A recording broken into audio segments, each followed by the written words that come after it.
here to share my experiences in how I met Mohanji. And if you hear a cat in the background, it's because there's a cat in the room. I want to try to make this story as simple as possible so you can follow it. So you are about to hear my background with spirituality and things of that nature, and how all of that ties into meeting Mohanji.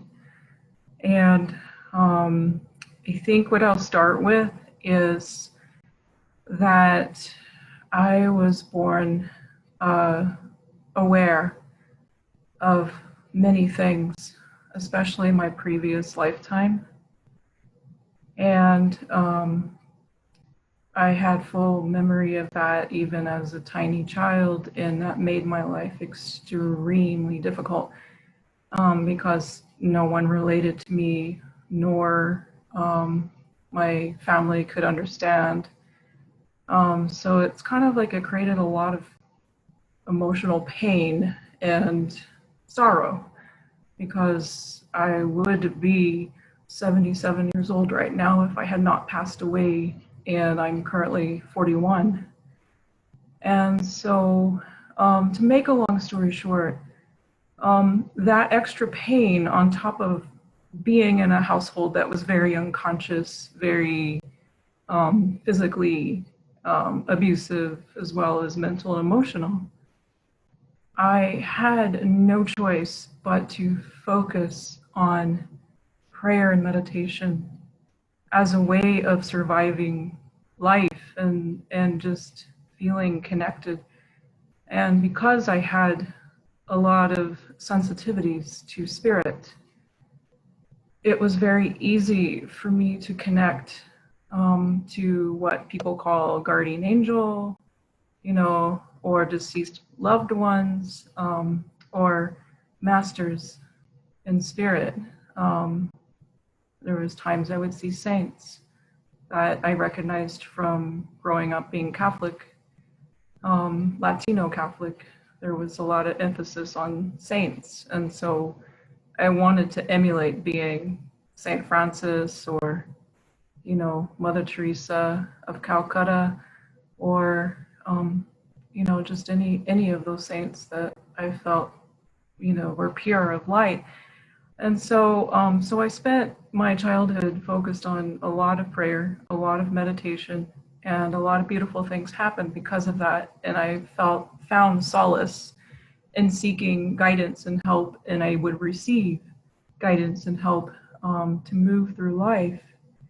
And so it was about when I was about 18, I was still struggling just with doing life on earth. And so I made it a mission to spend hours and countless hours and days asking for help. So I was asking for God to bring me some kind of master in spirit, or a master, in the physical, to help me do earth life, and just help show me the truth or teach me the truth, because I did not like religions, and it all seemed too human, it just didn't seem focused on unconditional love, even though they would talk about it. And so I spent lots and lots of hours. I was so desperate because I had been suicidal my entire life, and I was extremely suicidal at age 18 because, again, it was very difficult to have memory of another life, and no one understands that or can relate. And it was, it was just very painful. So there was a series of events that started to happen because those masters did appear. They just appeared in spirit form. So it was easy for me to gain information. And one of the biggest messages that I had received from those masters was to learn how to stay in the present moment and learn how to feel and be in this body, and to let that light of your own consciousness transmute all pain, all suffering, just all of it. And then that light of your own consciousness will shine right through. And that's where all the love, all the joy, all the bliss, all the peace is. And so that became something that was my spiritual practice, was learning how to stay present without thoughts of past or future, just no mind, no thoughts. And so as I continued to do that, I began to feel more love and more calm and more peace and things of that nature. I had suffered a lot of PTSD. I had suffered a lot of panic, anxiety disorders and things like that. I was also quite addicted, to drugs and alcohol, because it was very easy to numb everything out. And all of those things fell by the wayside, little by little by little. A lot of it just fell away. And along that way, I was used to connecting with masters in spirit, and they would be like translucent, so I knew they were spirit, But there was this one day in 2004, this materialization happened of this master who he was physical, you could touch him and everything. And he called himself Maitreya. And I asked him, like, what does that mean? And he said, world teacher. And so that was the year 2004. So I started to learn more about the power of the present moment with him, because the mind just has a hard time understanding what it means to be truly rooted in being and be rooted in that frequency of presence. And so, so I was used to learning everything I know from him. I mean, these masters kept me from learning anything from books or from people or things like that, because they said it would just cloud the teachings. So, my life was very isolated. I had started working with people one by one, helping them understand consciousness and divine presence, and just helping them with a variety of issues in their life. And that started when I was 20 years old, because of the masters pushing me to help other people. And so anyways, so my life was very, very, very isolated. I mean, I kept it that way because I just felt so dedicated to helping people, and I just didn't want to have to explain myself, because it's just already too difficult to explain anything. And so, I got really good at just being isolated, even though it was very, very lonely and painful at times. I got really good at it. And so I spent all my time at the creeks and in nature, meditating and praying and listening to Maitreya, and just learning how to do life pain-free, mentally, emotionally, and physically. I also had lots of physical pains and things of that nature. And so that was my life, right? Okay, so fast forward. There's a kitty. So fast forward to the year 2015. So I was used to Maitreya appearing and materializing, and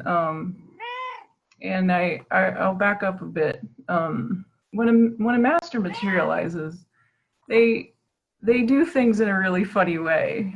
It's like they trick your mind, your monkey mind, And so what Maitreya would do is he would always appear as something I would judge, right? So like he would always have, like, he could be like a beggar that's like really annoying, or he could be drinking a lot or smoking a lot or something that I would judge, you know. And so I was just always used to him doing that. And but I would never know it's Maitreya until I see him dematerialize, or um, people, there was witnesses of, hey, did you see that man? You know, and they would describe the man entirely opposite of how I would describe him. Like, oh, I see him with blonde hair and a long beard. And they're like, no, I saw black hair and a short beard or something, or white t-shirt or black t-shirt, you know, something, you know, different, right? And so he would also make sure to appear to tell a story, a parable or something. And he was always using things that you're familiar with. So using items or things that you're familiar with. So sometimes he would appear like with a funny looking hat that I have a friend that owns that hat, or a long trench coat, or just something that, you know, you would know, oh, okay, that's my Andrea. You would find out the next day, you would kind of come out of the transmission, he would give a Shakti pot every time he would appear. I didn't know what a Shakti pot was until I met Mohanji, but that's what it was, because you would just kind of go into this altered state of consciousness, and then like the next day you'd be asking yourself, wait a minute, that was not real. That was my Drea, you know, because you shake his hand. I mean, there's just so many things. I could tell you hundreds of stories, but anyways, so okay, it was 2015, and it was May 15th, 2015, and I was in Hawaii. I was camping, and I was having a meditative evening, and I started thinking about Maitreya. And the thing about thinking about Maitreya is whenever you think about him, he shows up. So he appeared, and I'll tell you how that happened. Of course, I didn't know it was him at first, but so I went to some petroglyphs. It was in Kona. And so, you know, I'm just walking down, like it's a big long trail to like a bunch of petroglyphs, which are these glyphs on the ground and stones and things, you know. So it's something you can see with your naked eye. It would be really difficult to, you know, see or touch them and understand what they are saying. So I, you know, was walking, and I noticed that there was this man with a woman, and she was blind. She had the dark glasses on and the big long stick, and she's trying to feel her way. And they're walking down this trail, you know, and I kind of glanced over at them, and I thought, oh, you know, it's kind of odd, but okay, you know. The man had this maroon t-shirt on, and he had these, like, you know, just kind of worn out jeans and, you know, sneakers, and he had like really coarse, thick black hair, and he had a you know, pretty good beard, you know, black beard and black hair, and he had, you know, his shades on, and you know, he just looked really interesting to me. You know, he kind of looked like a biker, you know. So I was kind of in a little bit of a judgment mode, you know, like, oh, who's this biker guy with this, you know, this blind woman, you know. So anyways, I saw them, and I was with friends, and my friends, you know, noticed that, you know, the guy had this peculiar scarab beetle tattoo on his arm, and I have one too. And it's very, very rare to run across someone that has one. So my friends were like, oh my God, look at this guy, you know, he's got this tattoo. And I thought, okay, you know, that's interesting, whatever. So anyways, you know, I just didn't think anything of it. And, you know, we were done looking at petroglyphs. It's a nice long hike. We went to have lunch, and then It was about 2 hours later, we made up the spontaneous decision to go to this beach in Kona. And so here we are, we're walking, you know, down to this beach. And as I was walking down, there was like a long flight of, I mean, there's a lot of stairs, so I'm walking down the stairs and I turn my head and there's, this man with dark skin and, this biker looking man with his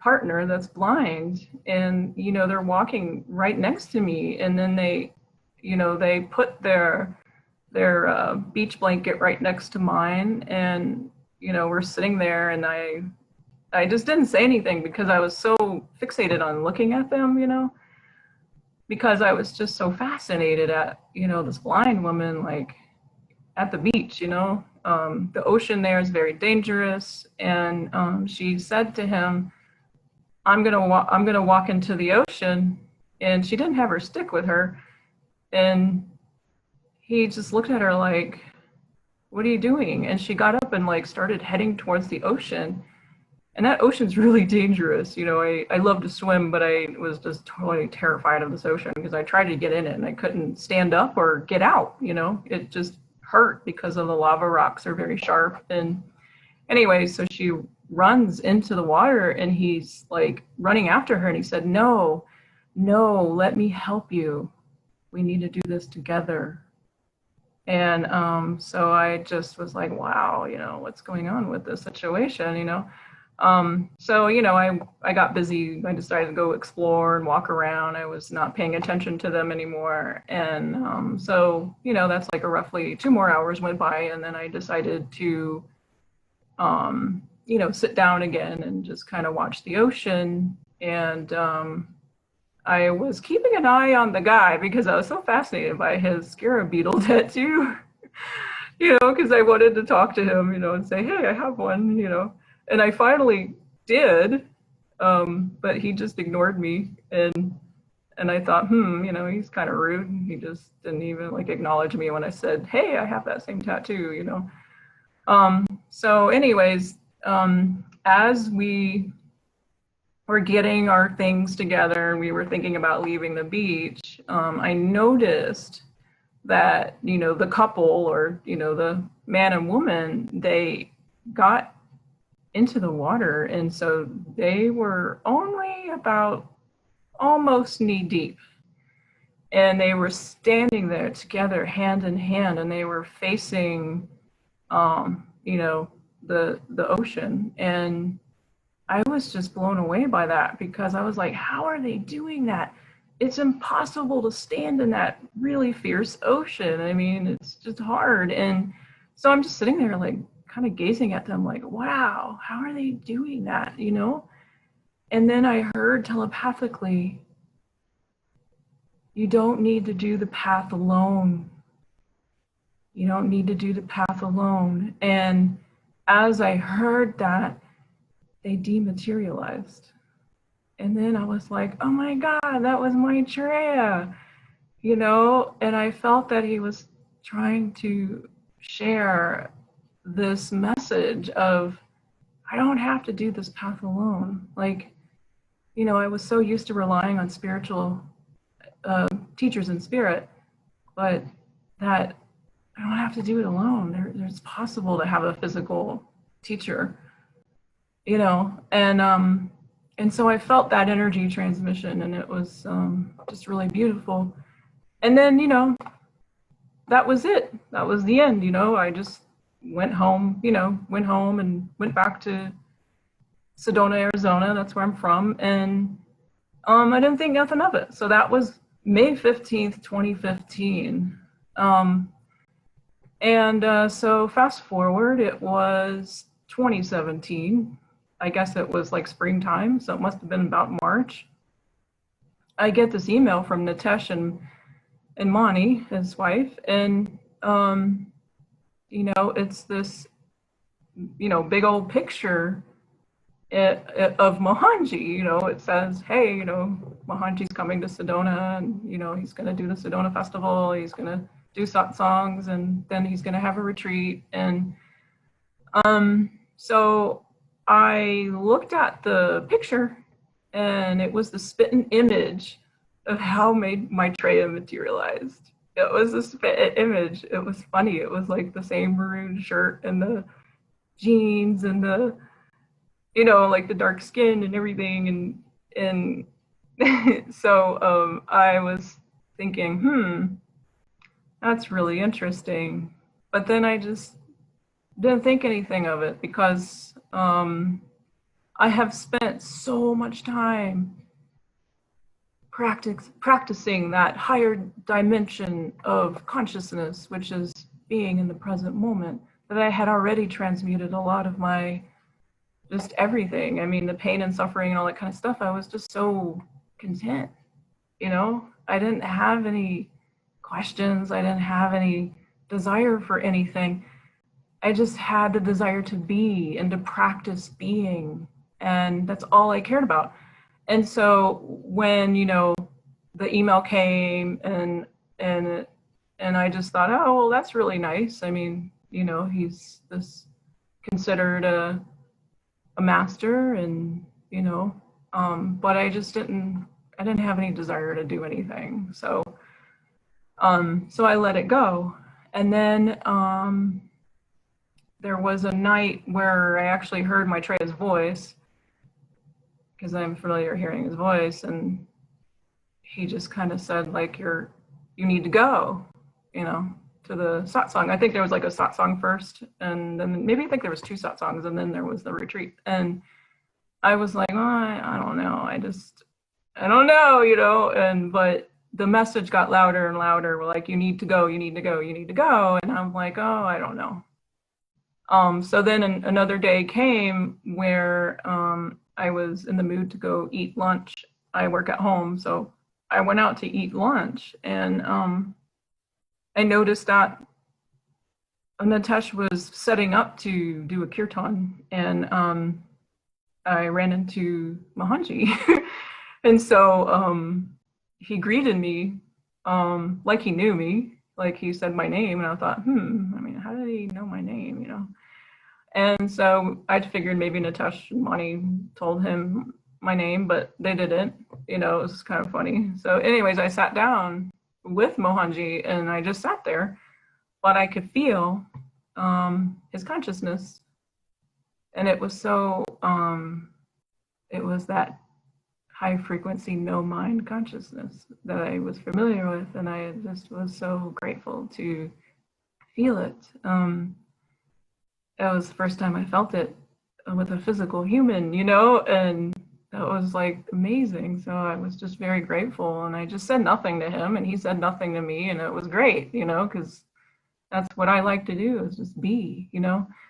And so that meeting actually got me more convinced, like I should just go to the satsang at least, or just do something. So I went, and I received Shaktipat for the first time, and that was, you know, that was amazing, because I was swimming in this kind of a bliss state for a couple weeks, and my mind was really gone, you know. It was hard to function, and I thought, oh, well, that's really wonderful. I'm really grateful to experience that. So then I still didn't have any desire to go I just had zero desire to go to a retreat. But you know, it was just so many things were pushing me to go to the retreat. You know, like Matesha's wife, Mani, she was, you know, kind of pushing me like, you need to go. And I was like, I don't want to cancel all my people. I mean, I had 12 clients that week of the retreat, and I was like, why would I do that, you know? And then Maitreya again, I heard his voice, and he said, you're going. And it was like the day before the retreat started. And I was like, what are you talking about? It's like Sunday night or something. And I was like, I have to call all my people and tell them I'm not going to work with them this week, you know. And I had to do it like really quickly. It was like a 24-hour period where I was like, I had to just make this all happen. And so I did. I went to the retreat, and this was the Sedona retreat. And You know, it was extremely powerful. And it was extremely powerful. So, you know, yeah, I have no words, you know. It just made that state of consciousness that he transmitted to me. It just made it stronger and stronger. And so, you know, that retreat ended, and then I was just in this beautiful state, and I was extremely content with having more presence power and just being in this bliss, you know. And so I was just feeling so amazing. And then another experience happened with Mohanji. Um, that experience was amazing, you know, and it came through a dream. And so I'll tell you the dream first, I think. Yeah. So it was like July, I think. This was, I'm fast forwarding into 2018. And so it was July, and I had this dream. I was sitting at a picnic table. It looked like I was at a retreat center or something. Like it did. But I was at a like the in the front of the main office building or something. There was like a picnic table, and I was sitting there with Mohanji. Mohanji was just gazing at me, and he said, "How come you never speak? Why don't you like say something?" You know, and I said, "Well, I don't. I just want to be. I want to be in the beingness and in that present moment. I don't have any thoughts. I don't want to think, you know." And at the moment I said that, he reached over and he pressed like this like right on the underneath the shoulder blade, like this area.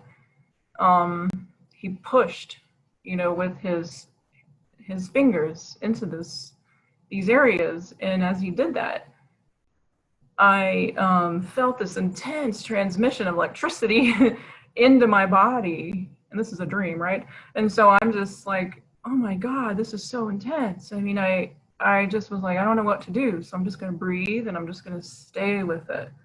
Stay with it. No thoughts, no feelings, nothing.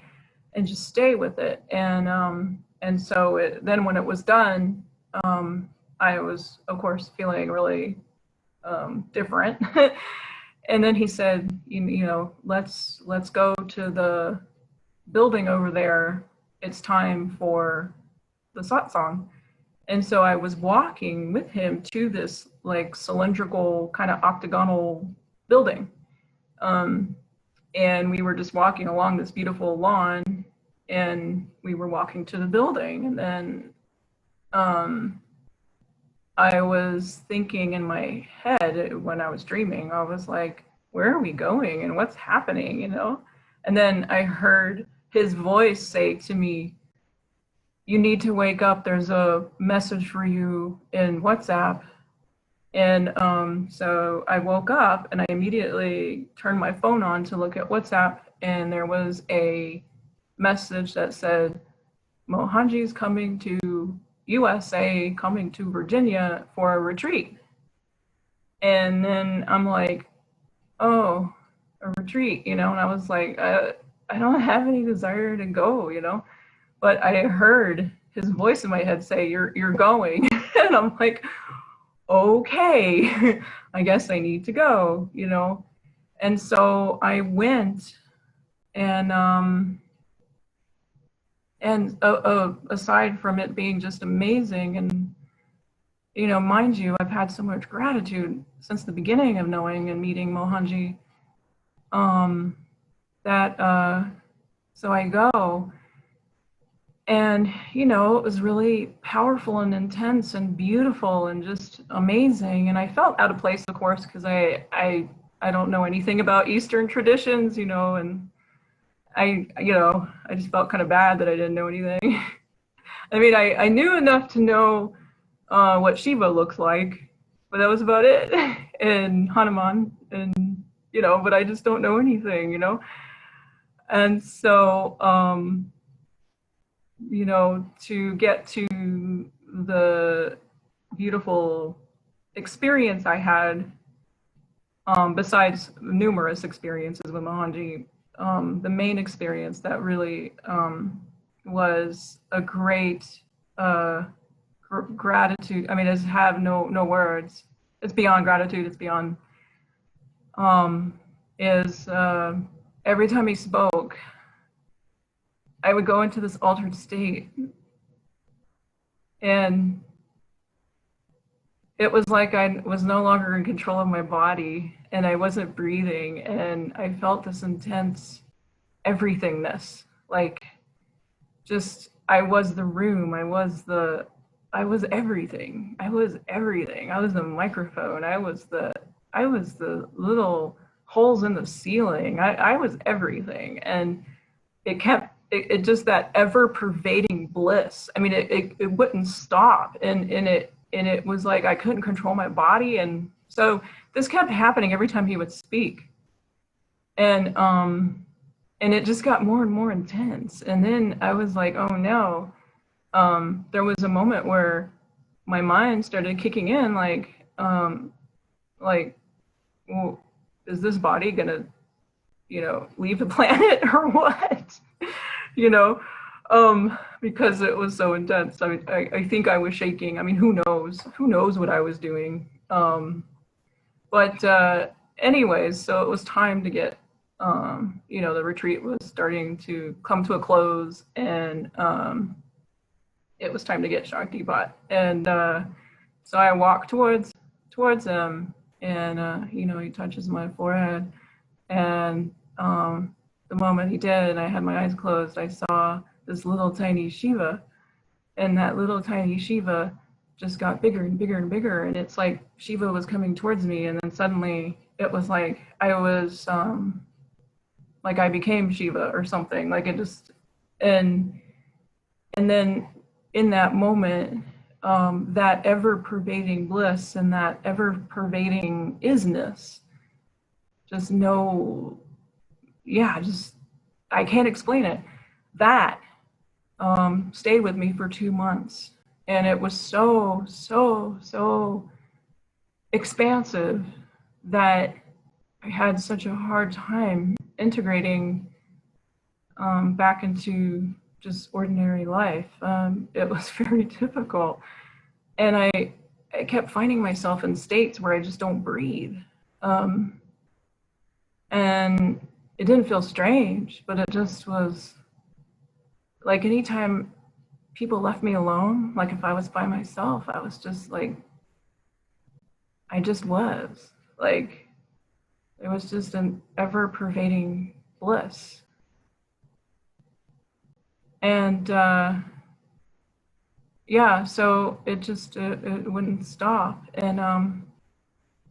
um, and so I don't know how long I've been talking, but I should probably wrap up, perhaps. But because I could go on and on and on, but remember the date I was saying that Maitreya appeared on May 15th? Well, it turns out that was Natesh's birthday. And I feel like that was this really interesting double meaning. And the fact that Maitreya appeared as Mohanji, it was a sign to me that, Maitreya was my master in spirit that I was learning from. You could say he was my guru. I felt that he was just letting me know, your, your next path is with Mohanji. And, what was quite amazing was that I finally was able to connect with people that really understand things on a deeper level. And everything that Mohanji would say was just like a breath of fresh air. It was so nice because it was all the things that I learned from masters in spirit my entire life. And it was just such a, just, I don't even have words. And so I would say that my message here is that it's all about consistency. It's all about doing one's best to really, truly embody the highest frequencies possible and do it as much as you can. To me now, Earth is just a practice. It's just a practice to stay in that frequency, because there's always things around us that are going to pull us, pull us off, because the consciousness of a lot of humans is steeped in unconsciousness. So, it's really a deep grace to have a physical master. I mean, physical masters can help us in ways that the masters in spirit cannot, apparently. I mean, I needed humanness. I mean, I don't feel that it was, even though I progressed a lot, being isolated and having no one to talk to, and just no one.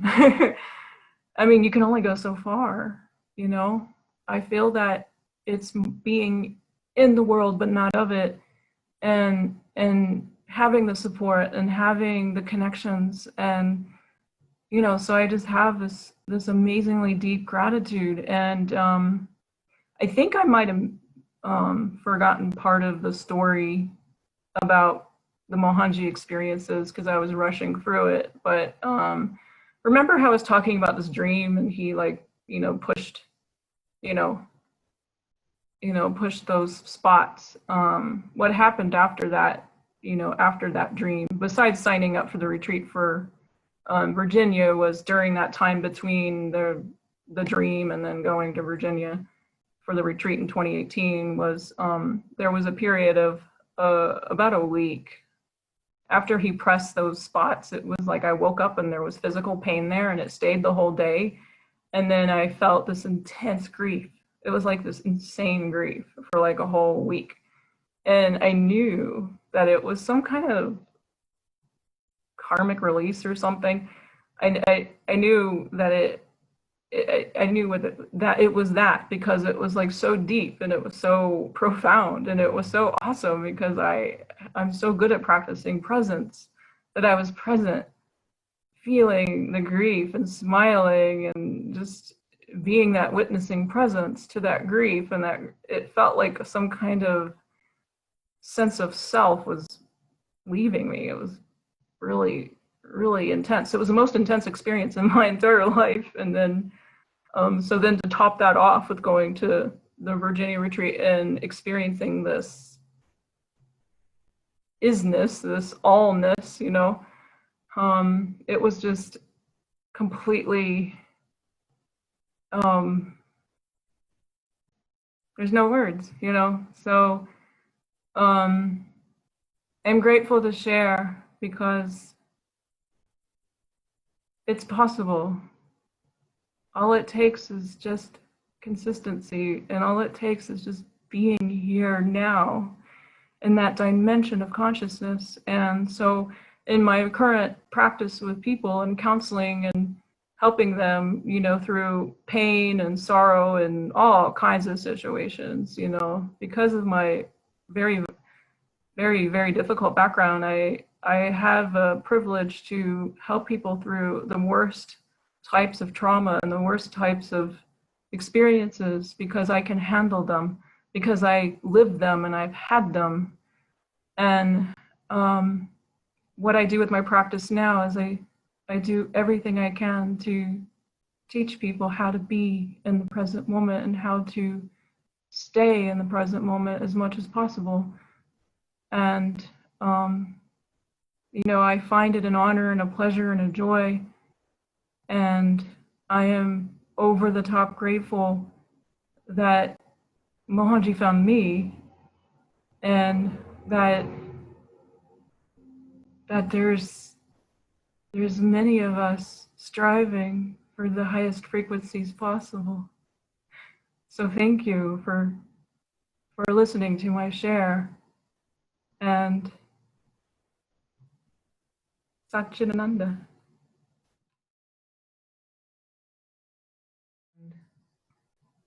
I felt that it would be nice to make a part 2, just to explain a few things that I was talking about. And I feel that it's just so important for all of us that are connected to Mohanji to understand the importance of learning how to be in the present moment, because that is where we can meet Mohanji. I feel that the present moment is where everything dissolves. And so I wanted to put some emphasis on that and talk about what I mentioned as far as my, awareness. I was born with cities, psychic senses, abilities that were very strong, and they caused a lot of trouble for me because no one around me understood what was happening. And I do understand that a lot of people, especially people that are focused on a spiritual path, they think that having these psychic abilities or powers or things like that, it's a sign of the evolution of consciousness. And, I feel like it's better to just ignore them, because I feel that the present moment and being able to stay conscious and be the witnessing presence of the stream of thinking, the mind, that is way far more amazing, or there's no words, but it's far more powerful than any vision or any ability or anything that you can experience in meditations or just in your ordinary existence. I feel that all of it is quite frankly quite a distraction. It doesn't really do anything. It's kind of like another realm of form. It's just a formless realm of form. I find the present moment to be just a very special place where we get to dissolve into one. And I just wish that everyone knows that you can use your awareness of the stream of thinking, use your ability to stay in the present moment without thoughts of past or future, even if it's just for 10 seconds, to use that as a benchmark of progress. If your mind needs some kind of form of progress, but it's important not to make a self out of that, because then there's this self that can be created of, I'm really good at being in the present moment. Look how special I am, Like, it's not about that. It's just about how every moment is the best moment. Every moment, even the uncomfortable ones. If we train our mind, body, and spirit to just embrace that, everything is heaven. You don't have to like it, like if you're suffering physical pain or emotional or whatever it is. I mean, you don't have to like it, but if you embrace it with your own light of your own consciousness. And what is the light of your own consciousness? That's your essence, your witnessing essence, watching the stream of thoughts, not identifying with those thoughts. They're just stories in the head. It's like watching a child, get upset and angry and dramatic about something that doesn't matter. And you can just smile and just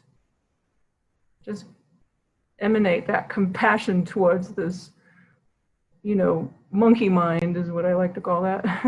This mind that just goes on and on and on about past or future or what if, or, you know, it just goes on and on and on. It's just a tool. It was meant to be a tool to help us solve problems, and then you lay the tool down. But mankind doesn't know how to lay the tool down because no one teaches mankind to do that. And unless, you know, you ask to be taught, then, you know, everyone comes to help. Whoever there is that is in that divine awareness. And so I just feel that it's so important to understand that. That's how we can meet Mohanji. We meet Mohanji there in that essence, in that true space of no mind. It's just being. And the more you practice, the more consistent you get, the easier and easier it becomes, because the mind doesn't like that. It's because it kind of destroys it destroys all that isn't like love. And so the mind will resist it, but it's more about gently guiding the mind there. And when we guide the mind there, just that's where we meet. That's where we meet Mohanji. And so I wanted to stress that because it's so important. And the more you practice that in daily life, of course, Kriya is amazing. And Mohanji's Kriya really cuts through. I just want to make sure that it's understood to stress that importance, that even when we're not doing Kriya or meditating or chanting or whatever we're doing, you know, just take that moment. One of my favorite ways to stay in that present moment is insert it when we're doing automatic things like jumping into the car and going somewhere. Normally we just like jump in and go, you know, because we are mentally busy thinking about where we need to get to next. But what if you just sat in the car for like 10 seconds and you're just feeling into and being into that moment? And so what does that look like? You're sitting there and you are paying attention to that present moment. What does the air temperature feel like? What's it like? I'm here now. And the mind is busy, preoccupied with wanting to go from point A to point B. And I'm conscious of that. I'm acknowledging that, you know. I feel that that's the best way to go about it. And I often say the word feeling. I want to mention that in my practice with people, working with people, I've noticed, you know, there are differences between men and women. And, you know, men have a tendency to get really, really caught up in the intellect and the mind.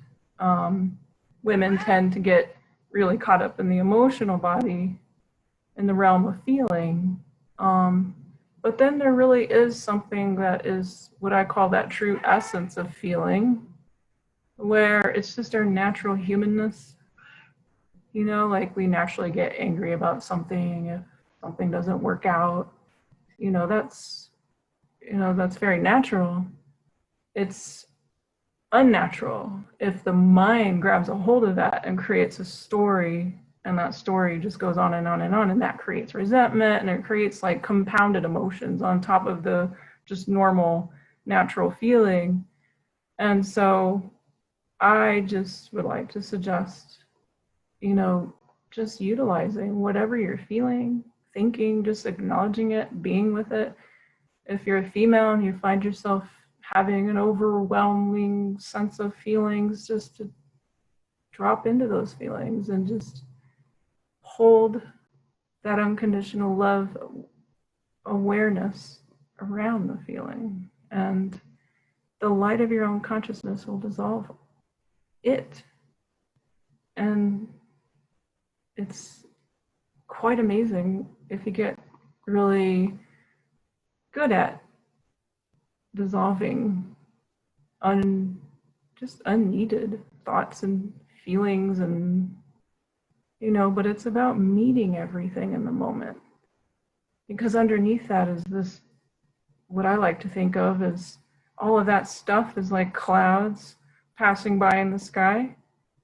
The thoughts, the emotions, the stories in the head, and then like underneath that is just this lake, ocean of bliss, and it's always there. It's always there. And underneath that bliss is this profound, deep silence. And, it is true. There's times I feel this overwhelming sense of joy or bliss or things like that, but ultimately, it's just the nothingness. It's just that deep silence of no mind. And that is it, that's where we meet Mohanji. And, it's so important when we're talking about spaces like this and awareness like this, we need, a guiding presence like Mohanji, of course, because it's really, really, really difficult to keep that consistency without Mohanji's presence. It's a challenge. It's just earth consciousness, the mankind's consciousness is just so just swept away by the stories in the head. And that's what creates all the suffering. And, like it's just so significant and so powerful to have the presence of a master. And it's not that we need to be getting anywhere. I never felt that I needed to get somewhere. I just enjoyed the journey, And I still feel like there's no need to get somewhere. There's no need to go anywhere, but just be here. And like I said, meet every moment. Every moment is the best moment. And just practice that, because that's where everything dissolves. That's where everything is everything you want, everything you need, it's all right there. Because like I said, we're made out of love. We're made out of this amazing essence that's beyond description. And that's what provides for us on every level, mental, emotional, physical, spiritual. It's all there. So the mind just needs to solve day-to-day practical problems, but it has no business solving anything else, because that's Mohanji's, realm. That's this oneness realm. That's where everything gets solved. And once you allow that to sink in, you don't need the mind for anything. You don't need to worry about anything. You just don't need the mind for anything. You just be. And there's so much joy in just being. There's so much joy in just allowing life to take care of you. The essence, the ever-pervading, blissful essence of life taking care of you. For now, I feel that that's my message. Keep it up. Jai Mohanji.